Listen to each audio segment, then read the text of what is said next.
Assalamu alaikum and welcome to today's Sufi teachings. The Sufi teaching series we call Community Connection occurs on the first Sunday of every month at 5 p.m. Eastern Time. It is organized and underwritten by Sufi Center Minnesota with the intention of making the Sufi teachings of peace, love, mercy, justice, freedom, and beauty available to people everywhere. We acknowledge that the land Sufi Center is located on is the traditional and ancestral homeland of the Dakota and Mdewakanton tribes. Sufi Center Minnesota recognizes and respects the enduring relationship that exists between many indigenous peoples and their traditional homelands. We are very excited and grateful to have Alima Katherine Barton with us today. Katherine Barton's life work has centered on helping individuals and organizations move forward with vision, authenticity, and humor. In her professional career, she has worked overseas with global nonprofits, governments, and universities to spark unifying visions and collaborative teamwork. She has also been a lifelong volunteer, serving on the boards of the Women's International League of Peace and Freedom, Families with Children from China, Global Volunteers, and the St. Joseph's Workers, among others. The child of a Protestant minister, she has studied multiple faith traditions, including Mayan spirituality and Buddhism, along with Sufism. In addition to conducting individual coaching and healing sessions, she's designed courses on aging, visualizing one's life goals, and empowering ancestral allies and the power of intention. In recent years, she's focused on composing and marketing her book, Yearning for Love, a reluctant divorcee's rocky road to nirvana. The book is a spiritual memoir about her recovery from an unwanted divorce. Raised in a church-centered family, her divorce forced her to face her life without her lover, confident and laundress. Told with an appreciation for life's humorous twists and turns, she narrates the discovery of her strength through her commitment to her spiritual path. Her teaching today is Pilgrimage of Love, My Journey from Methodism to Sufism. Alima, thank you and welcome for being with us today. Thank you, Pat. Can everyone hear me okay? Your volume is excellent. Thank you. Great. Thank you so much. Well, assalamu alaikum, everyone. It's a joy to be with you, particularly during the season of Ramadan. I'm aware that many people, we have the privilege of many, many teachings today, a very rich um, palette of that. So I'm delighted that you've been able to make some time to come. So let's begin with the Fatiha to give us a chance to kind of ground ourselves and to welcome ourselves here. Bismillah ar-Rahman ar-Rahim, Alhamdulillah Rabbil Alameen, Ar-Rahman ar-Rahim, Maliki ad-Din, Iyyaka na'budu wa iyyaka nasta'in, Ihdina siratal mustaqim. Siratu ladina anamda alaihim Garil maghdubi alai wa alai olive aim wa dalim. Amen. Le ile le la la. Le ile le la la. Muhammad Rusala, Ibrahim Rusala, Isa Rusala.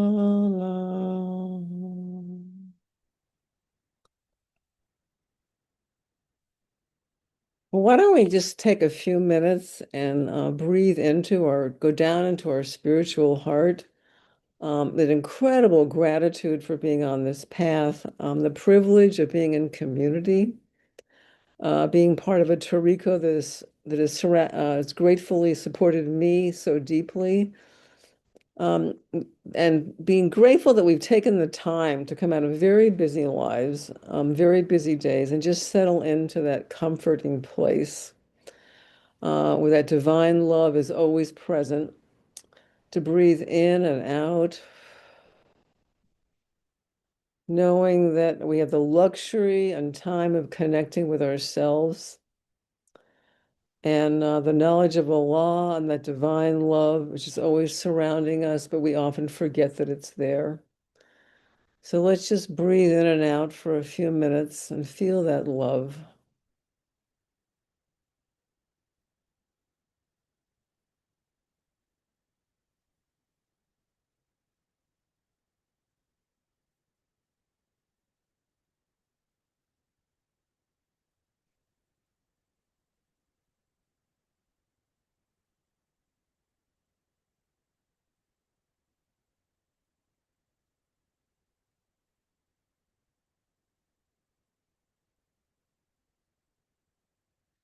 And I'd like to do just a little bit of chanting today. Just it's come to me that just the divine name of Salam seems particularly important today in the world that we're living in. So if you can just maybe sit and absorb it now for yourself for just a few minutes.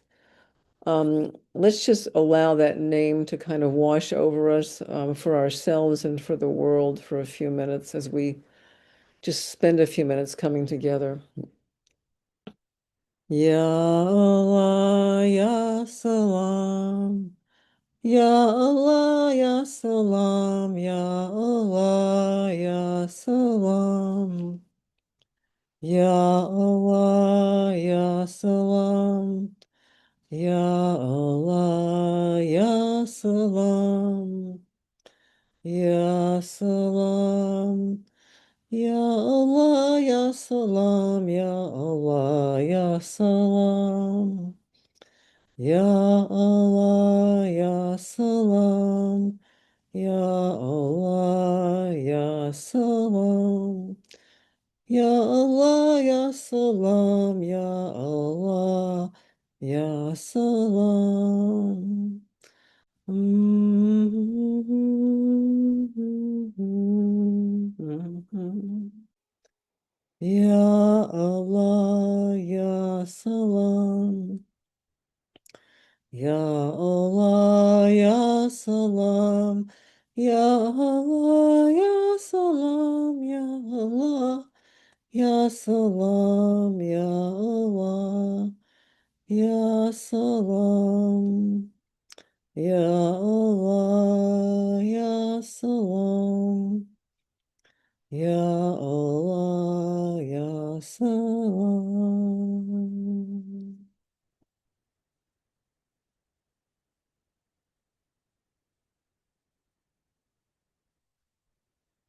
And as we come together today, just acknowledging the deep love, the situation in the world, maybe especially in the Middle East on this day, and just allowing our hearts to be open to that as we continue to pray for salam, pray for peace. Well, welcome again for coming to this particular time. I'm just delighted to have you, and I'm going to tell my own story today. I'm also a writer, so I'm very clear that stories change everything. They create everything and they change everything. Um, so my story is a story about faith and my own faith and how I've traveled from the journey of being the child of a Methodist minister into being a Sufism, being a Sufi, and what a profound change that's a contribution that's made to my life.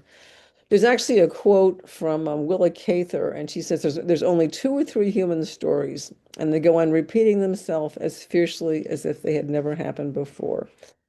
So probably my story has been lived by many, but because it's my story, um, it has it means an enormous amount to me, and I hope in it you can see your own story as well.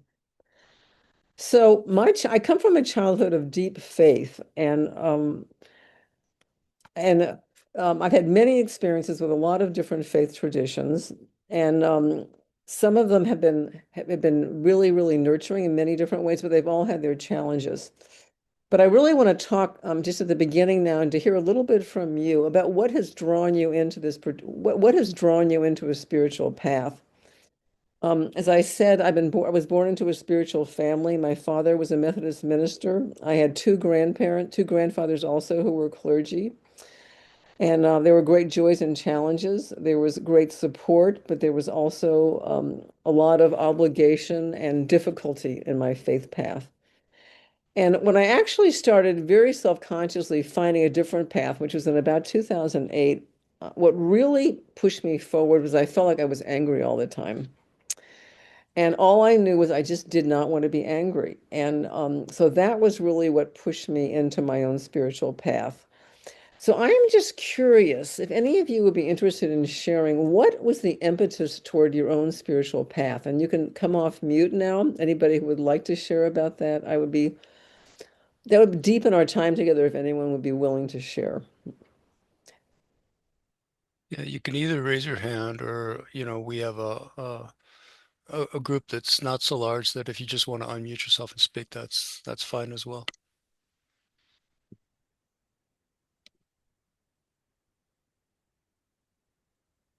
Assalamu alaikum. Assalamu alaikum.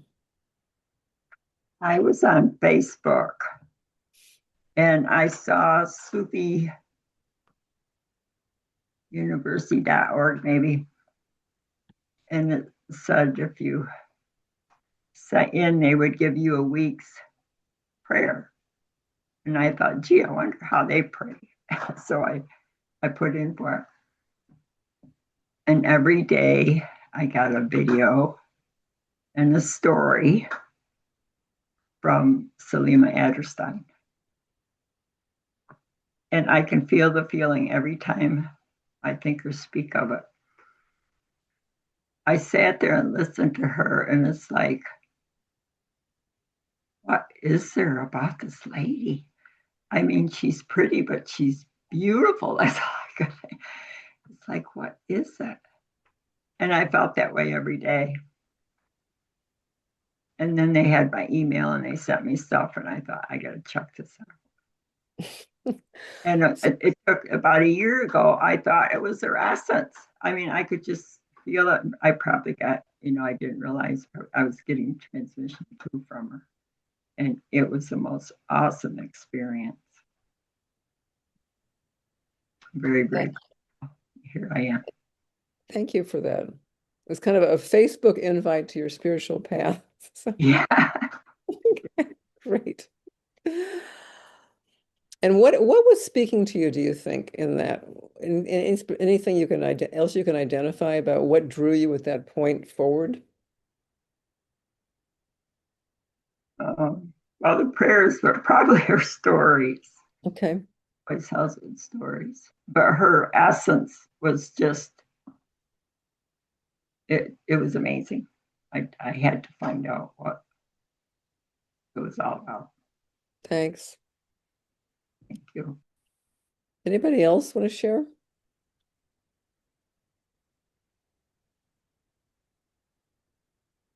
I'll share. Okay, go ahead, Dick. So, as a condition to marriage, I had to go to church. I was an atheist and agnostic by then.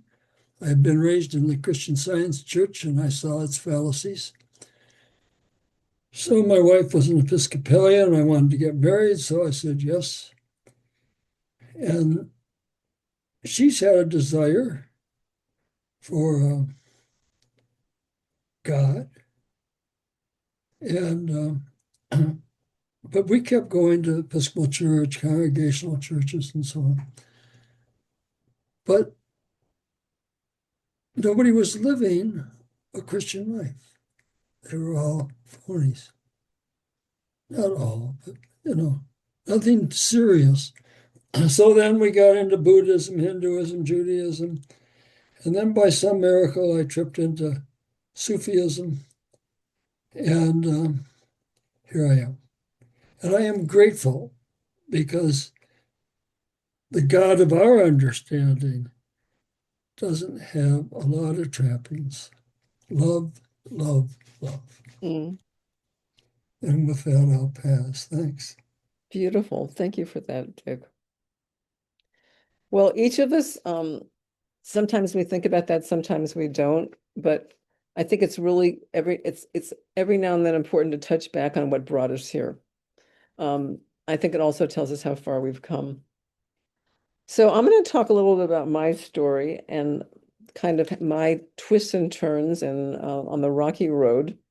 And as I said, I was born into a spiritual tradition, raised in the Methodist Church. And some of my earliest memories are the Bible stories, particularly from the New Testament.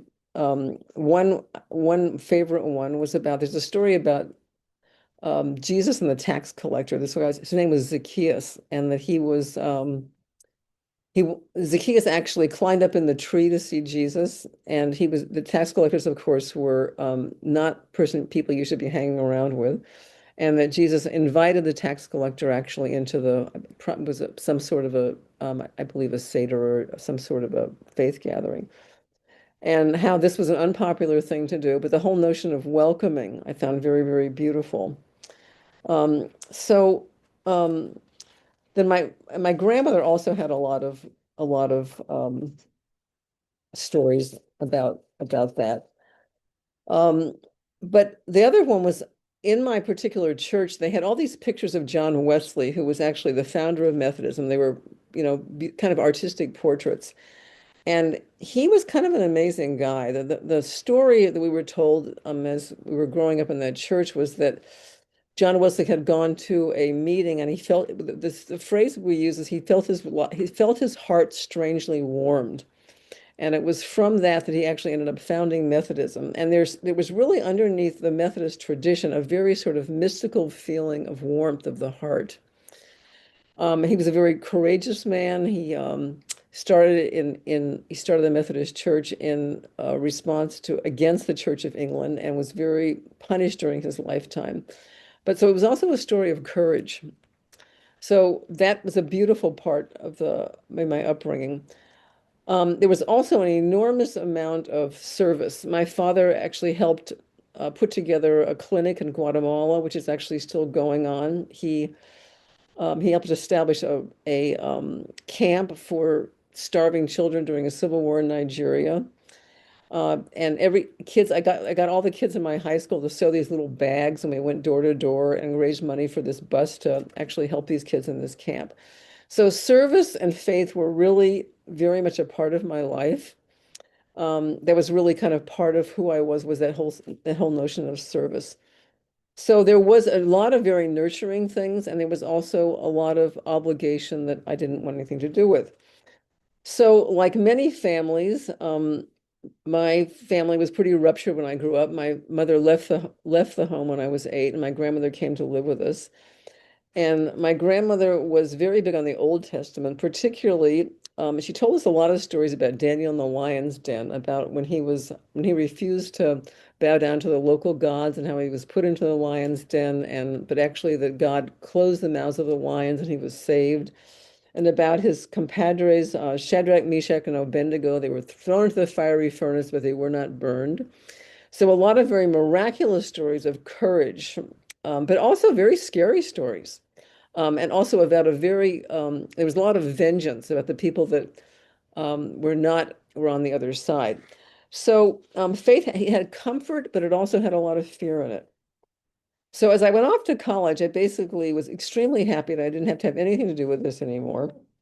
And so I went off to college, and what actually ended up happening was I basically panicked. I spent a number of sessions early on with enormous panic attacks, and psychology was not particularly advanced in those days. So basically what I did was I would go to these therapists, but then I didn't want to deal with them at all. So I would just basically forget what had happened. And I kind of took refuge in bad relationships. It was kind of way I decided to get rid of that. So decades went on, and I would have fears. I would have feelings of being low mood things, but no one ever really called it depression. It was just a lot of times when I was extremely down, really unable to function, but it was never really diagnosed or talked about as something I could actually do something about or really name. So I was very lucky though, because when I was in college, I ran into a group that was actually a Christian group actually, and they've been inspired by the Iona community in Scotland, and they lived on the west side of Chicago and are doing some development work in the a very challenged African American community. And they really were focused on how do you live faith? That was the question that they were trying to ask. This was, in the late 60s, early 70s. So they did, and they had some very thoughtful things. They worked a lot with modern theologians. I mean, particularly one that particularly struck me was Paul Tillich, who a lot of his work was about what is the faith was really about totally being accepted exactly the way you were. And it was very beautiful to me. And I kind of went back to those whole notions of John Wesley and this kind of mystical sense of warmth that he had. So it was something it meant something to me that I had never had before, that sense of warmth and acceptance. And I remember in the middle of this winter, I was 19 years old, and I'd actually dropped out of school to be with this group. And we drove from Chicago up to Eau Claire, Wisconsin, and then the van broke down. So there we were, kind of sitting on the freeway in the cold in February. It was very cold. And for some reason, I was sitting alone in the van. Everybody else had left. But I remember had this enormous feeling of warmth and acceptance of being held by the divine, kind of more deeply than I'd ever had in my life before, a feeling that a feeling of comfort and being held in a very, very deep way. So, not needless to say, this is a very profound feeling. And I ended up joining this community for about 10 years and had some amazing experiences with them. I moved about 10 times in 10 years. I lived in a village in Indonesia. I lived in Europe, and I had some extraordinary experiences with this. But unfortunately, what happened with them, as what happens with many, many communities, is the connection to the divine became a lot weaker, and the connection to working really, really hard got really strong. A lot of the sense of mysticism was much more harder to grasp, and the sense of workaholism became very predominant. So I ended up leaving that community because I really thought that the only thing that would really make me feel better was finding a partner and would love me unconditionally, never criticize me, and life would be perfect. So I did end up marrying a very wonderful man. But my fantasy did not come true. And the restlessness and frustrations and distance ended up being also a part of that whole piece over about a 20-year marriage. And it was during that period of time, as things began to fall apart, that I began to study other kinds of paths. I did Buddhism. I found very, very calming to be in a place to quiet the noises of the world. That was an extraordinary comforting path to me. But it wasn't quite exactly what I was looking for. And end up due to a number of friends, end up actually doing a lot of work in an ancient Mayan tradition. And it deeply touched me also. Deeply reverence for the earth, incredibly charismatic leaders, a sense of ritual and of celebration and ceremony, which was also very profound. And I was at this point, so here I am on my third religious track, and I didn't think this was really a great idea to keep switching tracks. But one of the teachers said to me, well, you have a lot of spiritual basis. This is probably going to really help you a lot.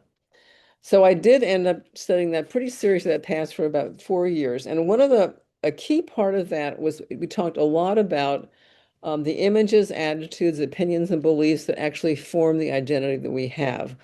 Images, things that you grew up with, any attitudes of your family, of faith communities that you have, no matter what, they may have been very positive, they may have been very negative, but they actually comprise your identity.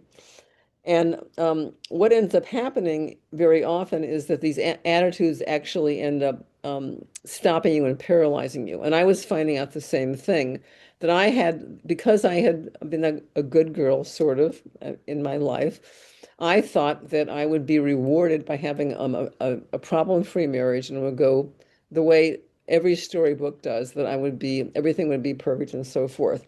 And as my marriage was crumbling around me, they became ultimately very helpful things. Because I was able to actually language the fact that what was actually happening to me is that the identity that I had was actually evaporating.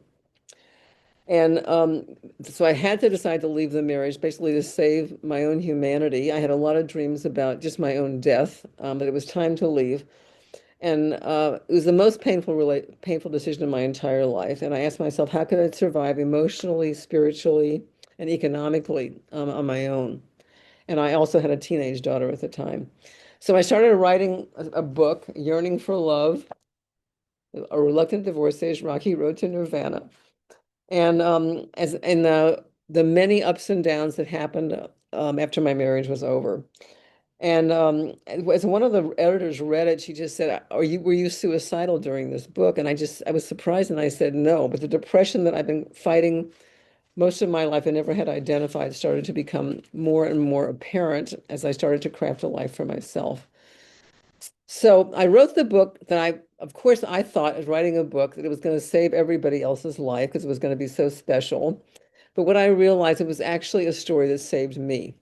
More than anything else that happened to me, it was probably writing that story that actually saved me as things were changing. So during this period of time, I was invited to a 4-hour event in a condo here locally in St. Paul.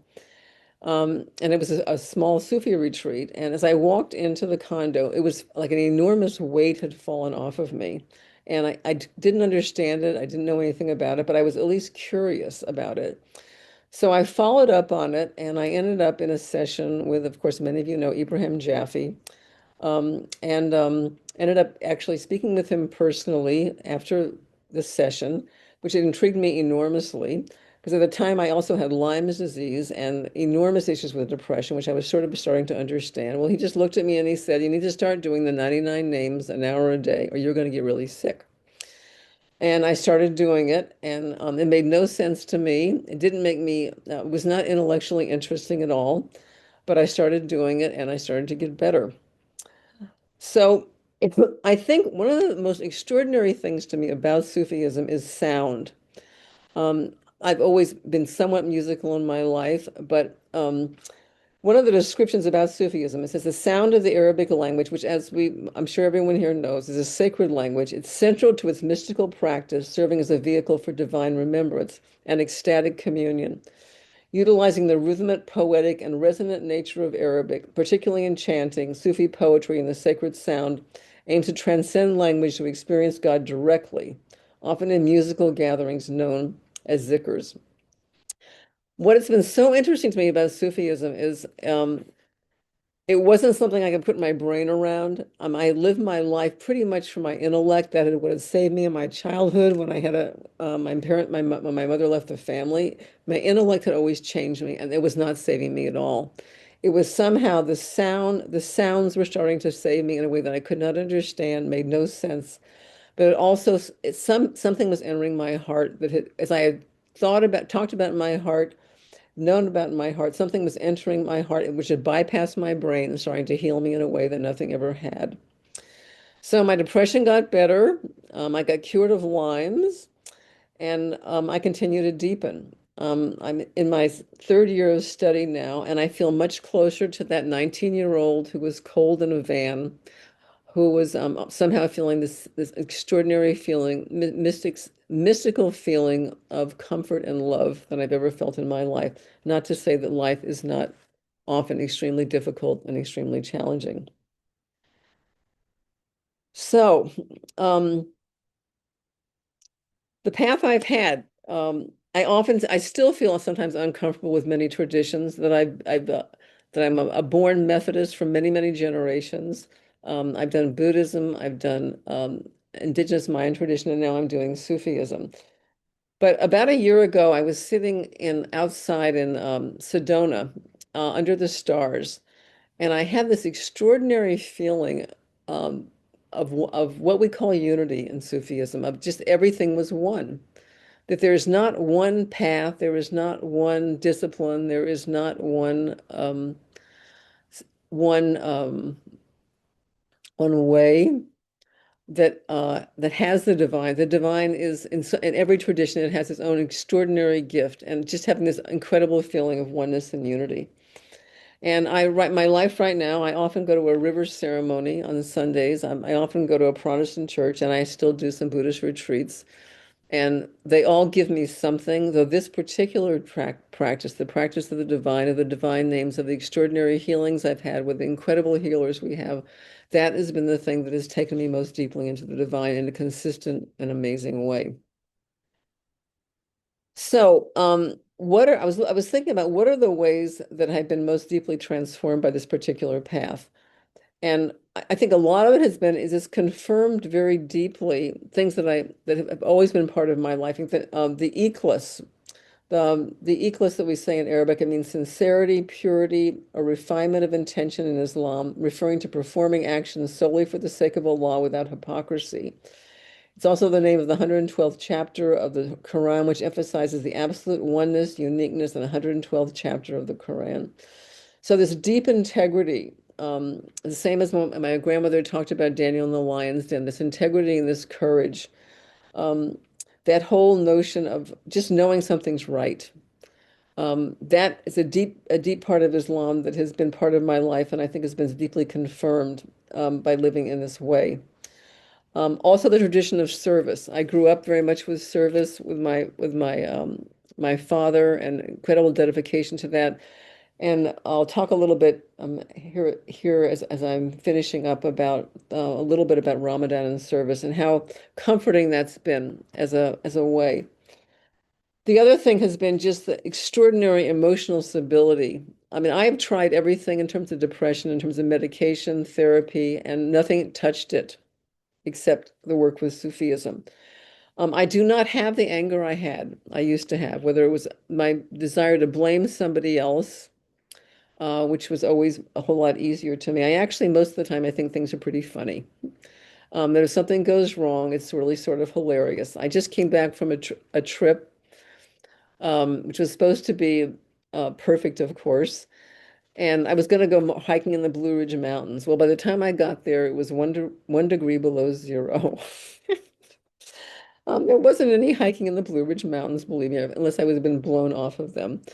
But there seems like there is a gentleness in my mood that nothing ever could touch or could ever create.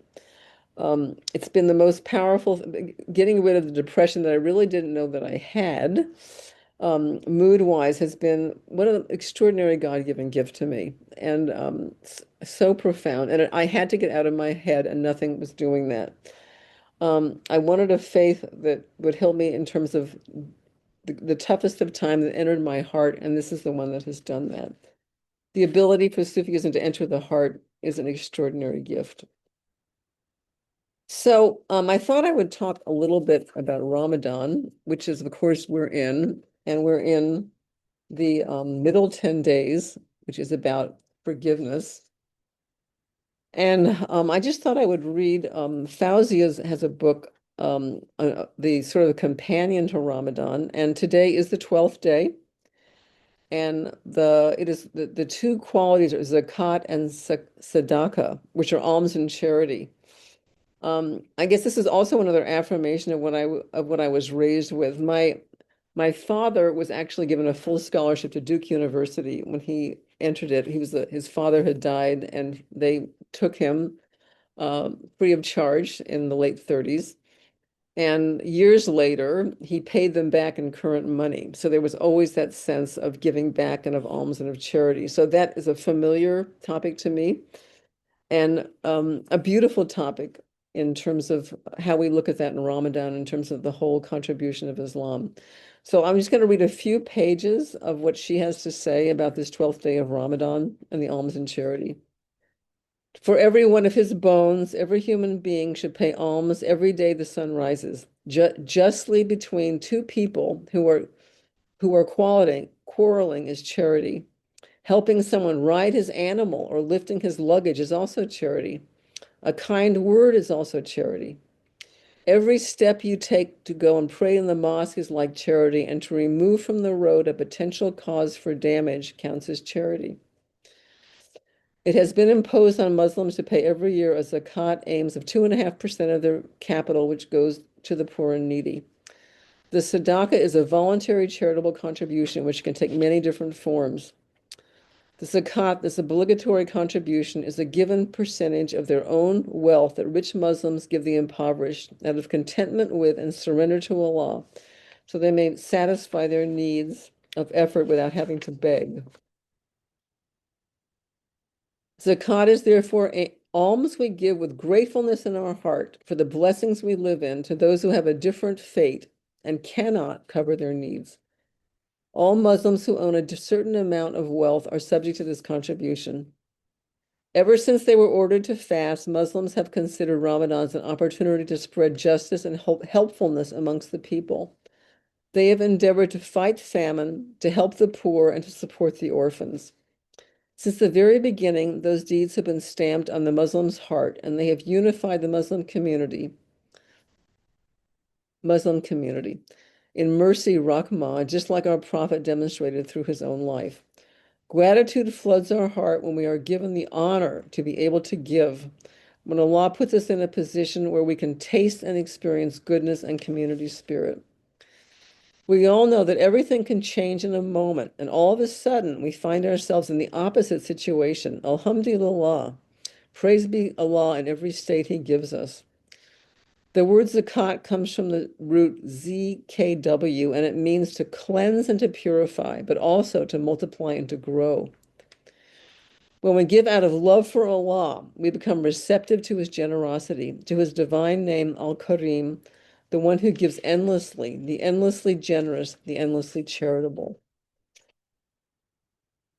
What growth is to plants, what movement is to animals, giving is to human beings. Of all creatures, human beings are the cruelest, yet man and woman are the cradle of eternal joy and harmony. Show your generosity and your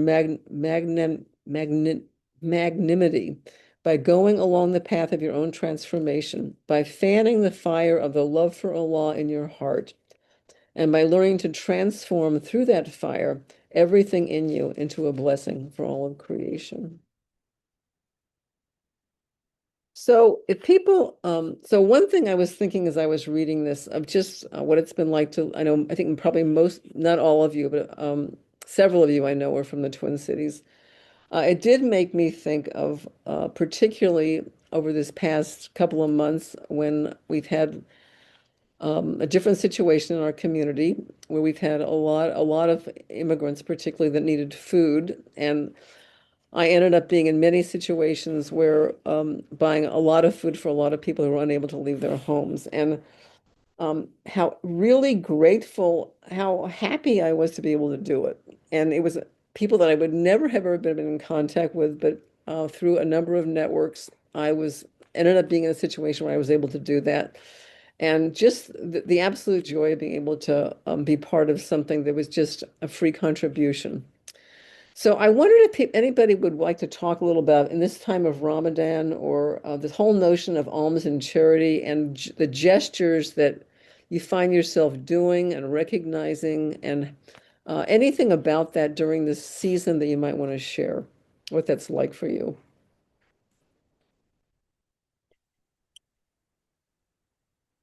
So we have a number of Somali beloveds who are members of Sufi Center Minnesota. Mhm. One in particular who works with me, and she has a nonprofit in the Twin Cities that works with Somali boys and girls. And she started a GoFundMe to buy food for the Mm. families. And we distributed it through Sufi Center Minnesota. We distributed it through the international Sufi community, and that GoFundMe raised $23,000 to buy Wow, food for families. beautiful. Yeah, yeah, What a joy. yeah, yeah.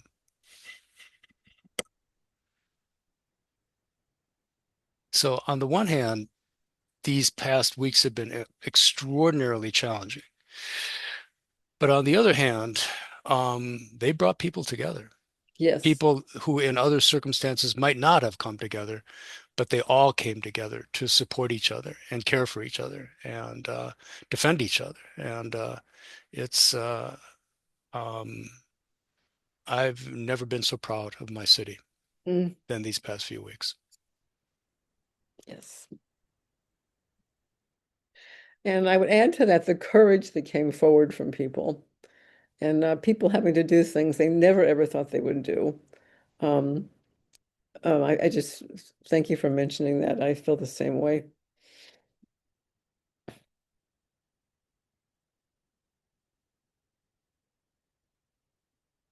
One thing that I found kind of very lovely in reading this is how, particularly the first part of that reading where she talks about every step you take to pray in the mosque is charity.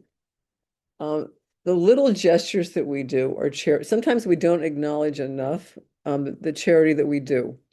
Whether it's a smile at somebody, whether it's a phone call, whether it's a kind word, that to acknowledge, to not diminish the charity that we do in small ways every day. Because there's a quote in part of it when I was getting ready for this that it is the drops that make up the river. So, anybody else want to talk a little bit about maybe in this Ramadan time or any time in recent that you think about the whole notion of alms and charity and those gestures that we particularly highlight during Ramadan?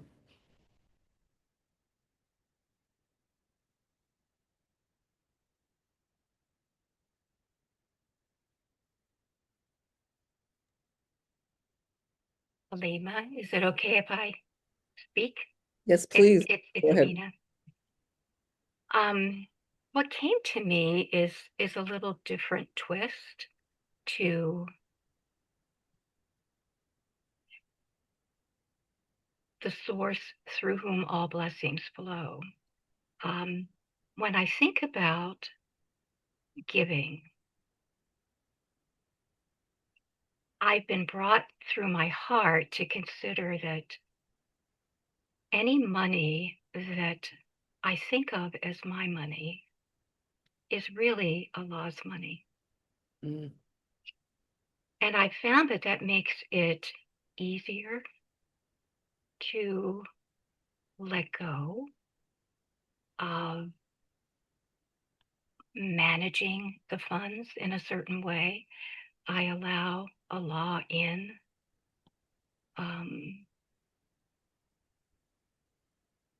With that switch in my brain that says, oh, before it became mine, it was God's. So what I tend to do now is before I give, I do a ritual of some kind that has meaning for me, and it can be very short and small. And in that ritual, I give back to Allah what I'm preparing to receive, to give to another, if that makes sense. I give it back to Allah. I ask Allah to purify the money, to purify the government through which the money runs, to purify the hearts of those that are receiving it so that it may be beneficial not just for them, but for communities and the family. So it's a small little change that's been profound for me. It helps me remember. Similar, Abdullah, when you talk about the Native American land, you honoring the land of the Native American people, indigenous to your area. It's like, well, okay, before it was my land, it was our land. And before it was our land, it was really God's land. It gives me the opportunity then to give with that correction in mind, a little bit more honestly.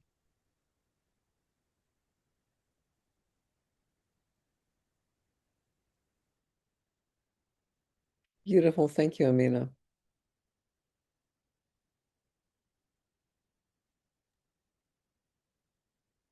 I had felt some real pride with my kids. This is Ramadan, but it was at Christmas time. My two daughters and granddaughter-in-law decided they would collect money for homeless.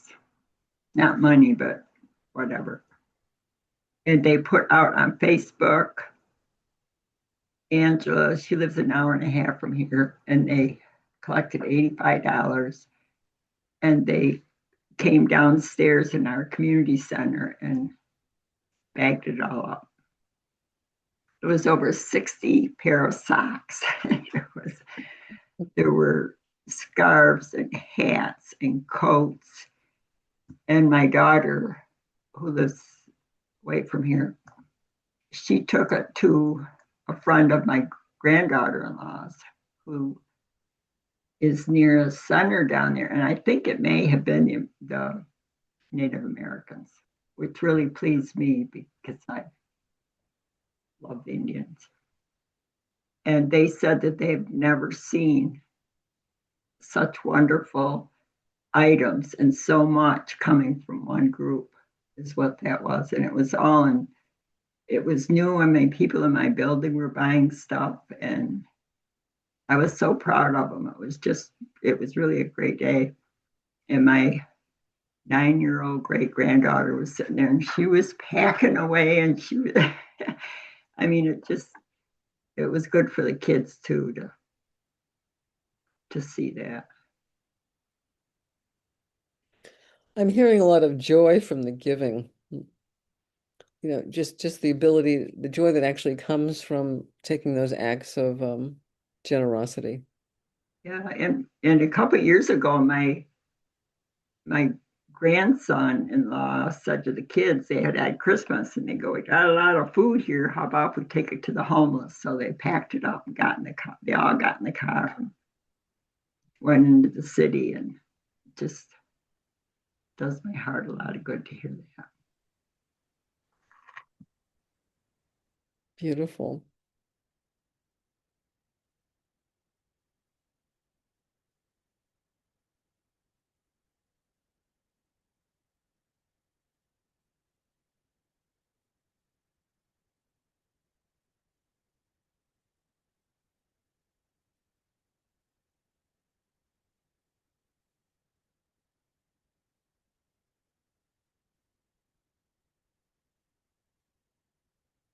As long as we're kind of on this subject, my 18-year-old great grandson,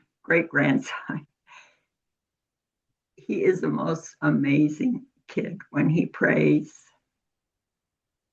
he doesn't ask for anything. And this has been going on for quite a few years. He gives gratitude with everything he prays for. And it's like, I said he could write a book. It's just really great.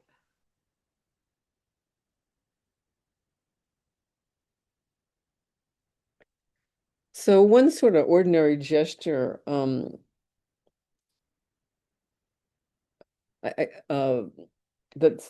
was thinking about that as I was thinking about this topic is um, tipping is always tip. And somewhere along the line, somebody told me to always be generous. And that to me is a very ordinary way where I find myself, that I have the money to actually give somebody a little bit extra, maybe do something extra for somebody else. And I feel like in my life, it comes back all the time, 10 times. That's an everyday thing that I can do that reminds me all the time um, how much I have and the generosity. And it's a way to open my own spirit and just something that I can do whenever I'm in a place where somebody has done some sort of service to me.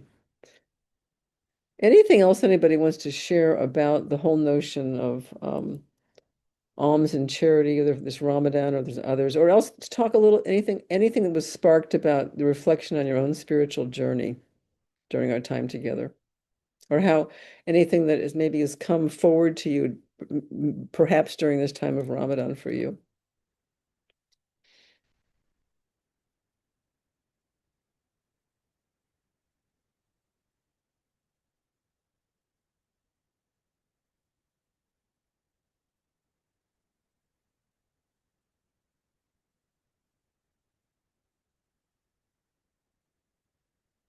Nura has her hand up. Go ahead, Nura. Yeah, I'm not able to come off mute, video right now. But I was, as you were talking, Alima, Catherine, um, there was something about um, growing up in a family where uh, I was told but I never felt this particularly, that there was no money when I was really, really young. Both of my parents my dad had been involved in the war for 7 years and came back and my parents started with nothing. But what really struck me as I've been sitting with this and this chapter that you were referring to from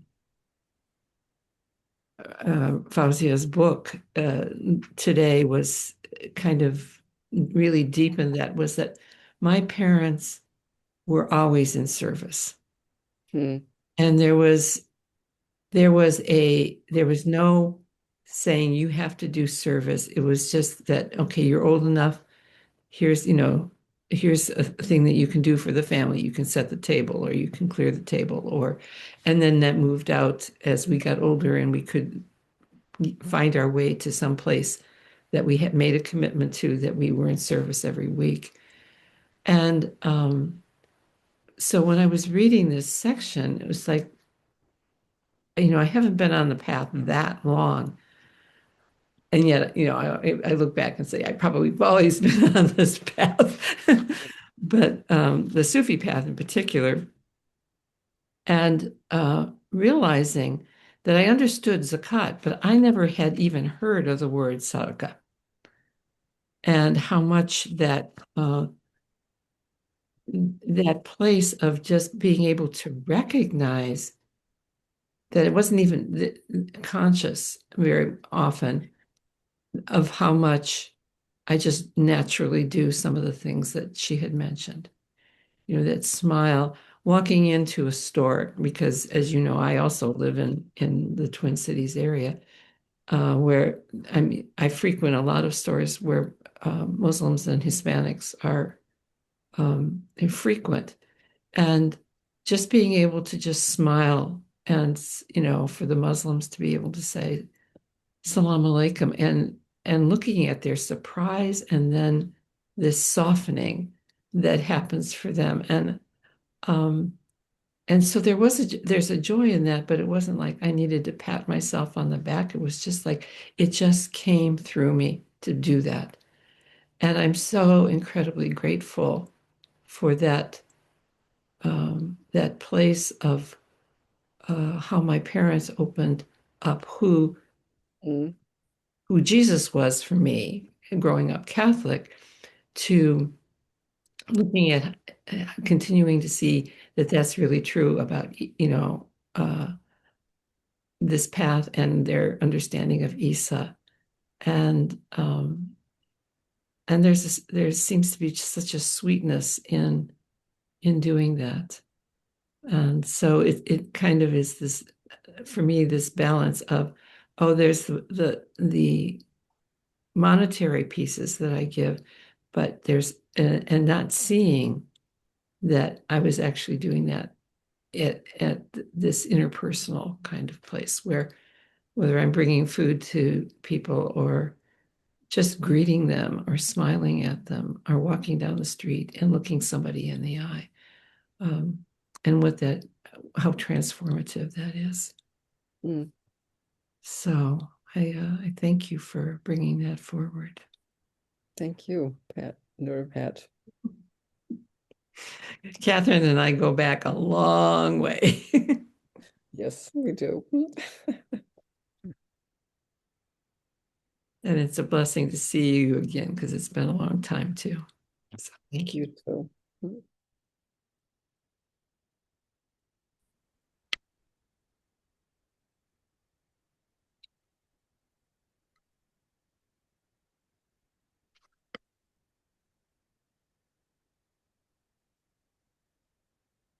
Anyone else is welcome to speak. I know we're just about at time. But if there's any other reflection on your own journey, in terms of gratitude or any other thing of faith path, we'd love to hear it.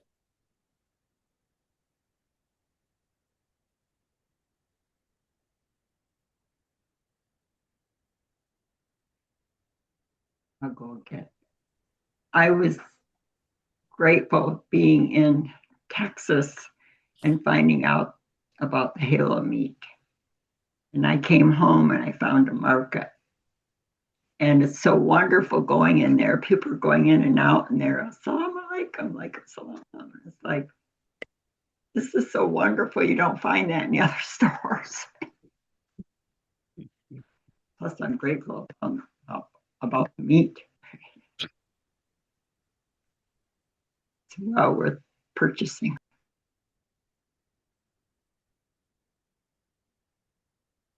Thank you.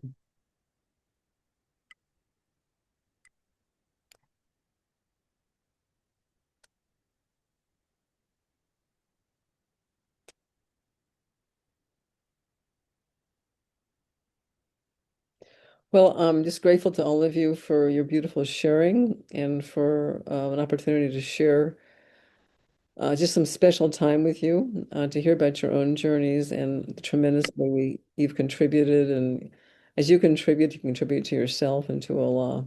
So thank you, and kindest blessings to each one of you. Thank you, Alima, for a beautiful teaching today. We very much appreciate it. Thank you for your support.